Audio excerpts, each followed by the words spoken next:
Life is a teacher, which teaches how to live. Life is a teacher, which teaches how to win. Life is a teacher, which teaches how to laugh.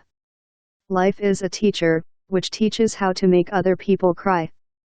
Life is a teacher, which teaches how to love. Life is a teacher, which teaches how to hate. Life is a teacher, which teaches how to win honor. Life is a teacher, which teaches how to embarrass others. Indeed, life is a great teacher as it teaches everything. And in this very greatness lies life's weakness, that it teaches everything. It teaches how to love, but also teaches how to hate. It teaches how to help, but also teaches how to harm. It teaches how to honor others, but also teaches how to embarrass others. It teaches how to laugh, but also teaches how to make other people cry.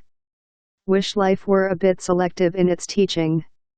But can't we be a bit selective in taking lessons?